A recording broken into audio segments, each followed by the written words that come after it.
Good evening from Washington. I'm Brett Baer, in for Bill O'Reilly. Thanks for watching us tonight. Let's get right to our top story. New details and disturbing questions about suspected New York and New Jersey bomber Ahmaud Rahami. Rahami's father making the stunning revelation that he reported his son to federal authorities back in 2014.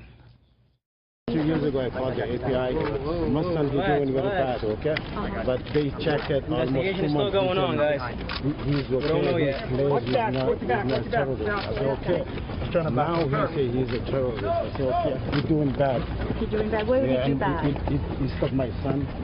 He hit my wife, and I put him in jail 4 years ago. Who's he? What son did he stab? Master. Okay, what happened? Why did he stab? That was for no reason. He also says the FBI dropped the ball. But today, the Bureau released a statement confirming they looked into Ahmaud Rahami 2 years ago and came up with nothing alarming. On the campaign trail, both presidential candidates are making their case to voters that they would be the better terror warrior. I'm the only candidate in this race who's been part of the hard decisions to take terrorists off the battlefield. What I've laid out is a path forward that will keep us safer, protect our country, and go after the terrorists to finally destroy them. In the 20th century, the United States defeated fascism, Nazism, and communism. Now we must defeat radical Islamic terrorism. Joining us here with reaction in Washington, Sebastian Gorka, author of the best-selling book, Defeating Jihad, along with David Tafuri, a human rights attorney and former State Department official here in Washington. Gentlemen, thanks for being here. Sebastian, first to you. Should the FBI have seen this guy? Given his travel records, we now know he was visiting Quetta. Quetta is the hotbed of Salafi jihadism. The Quetta Shura is based there. The fact that we have reports that he made anti-American statements here and homophobic statements, I think an interview or two would have been very, very wise. From everything we can tell, David, the FBI did not interview him back then. As Sebastian mentioned, he did travel overseas to Afghanistan and Pakistan. Obviously, they tracked this guy down very quickly, but there seemed to be red flags along the way. Yeah, there's an amazing similarity between Rahami and the Orlando bomber Mateen. Both were disaffected Muslims. Both were homegrown terrorists.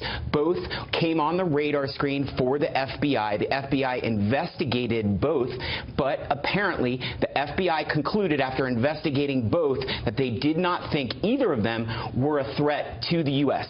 That's where the FBI made a mistake. The FBI can't get into the minds of these homegrown terrorists, but we would hope the FBI will change its procedures and look at threats like this more closely. But is it because there's a sensitivity, like an eggshells tiptoeing around about this issue?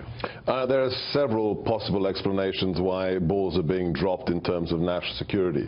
One is simply a manpower issue. The director of the FBI himself has said there are 900 cases they're investigating linked to ISIS alone in every state of the union. That's a huge labor-intensive exercise.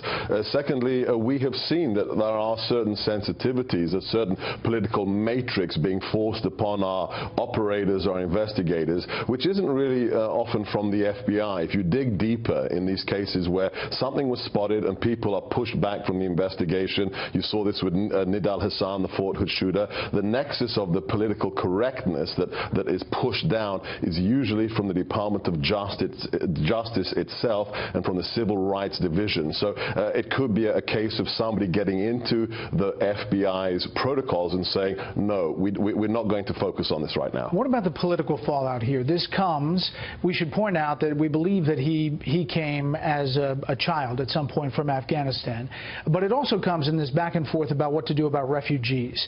And it also comes a day after the Department of Homeland Security IG report that says some 858 people who were scheduled for deportation were actually given citizenship. Today we find out that number is really up to 1,800 individuals that the DHS gave, that the the citizenship was given to 1,800 plus individuals. What about the political fallout here? Well, there is some political fallout. Now, you have to look at refugees. None of these homegrown terrorists are actually refugees, as far as we know. And so they did not come here as a part of the refugee resettlement process. And in fact, no refugee so far has committed terrorism in the United States. Let's specifically look at the Syrian refugees, who are a hot-button political topic right now. No Syrian refugee who has been resettled in the United States has committed terrorism. That doesn't mean that the U.S. government hasn't made mistakes with respect to immigration. And you pointed out a very important one, which we've allowed over 1,000 people to go from a list where they were supposed to be deported to somehow a different list, and they reapplied under a different name and were mistakenly admitted. That is a significant error that needs to be corrected. Luckily, the U.S. government has identified it and hopefully is correcting it very quickly. But it shows the weakness in the system, Sebastian, and it I guess, reiterates or kind of backs up some of the things that Donald Trump talks about on the trail. Yeah, absolutely. So again, I just go to the chief law enforcement officer who's talked about this. Director Comey said, when you have people coming from a war zone like Syria that is not friendly to us, on the contrary, we're bombing them,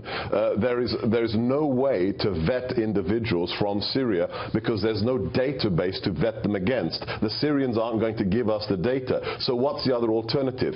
My parents were refugees. They escaped the dictatorship during the Cold War. There was no way to get information about who they were. So what happened? They spent weeks in a refugee camp undergoing counterintelligence interrogations to prove their bona fides. Again, incredibly labor-intensive protocols. Perhaps we don't have the capabilities. But quickly, are you saying that you shouldn't be afraid of refugees coming in here in large numbers? No. What I'm saying is we need to have a significant vetting process for refugees. And I'm glad Sebastian pointed out he's a refugee. Refugees have contributed a lot to this country. Donald Trump talked about how he defeated fascism in World War II. Part of the way we defeated it is we had refugees who contributed to the nuclear program that helped us get out of World War II. Refugees do contribute so much, and so far refugees have not been a source of terrorism.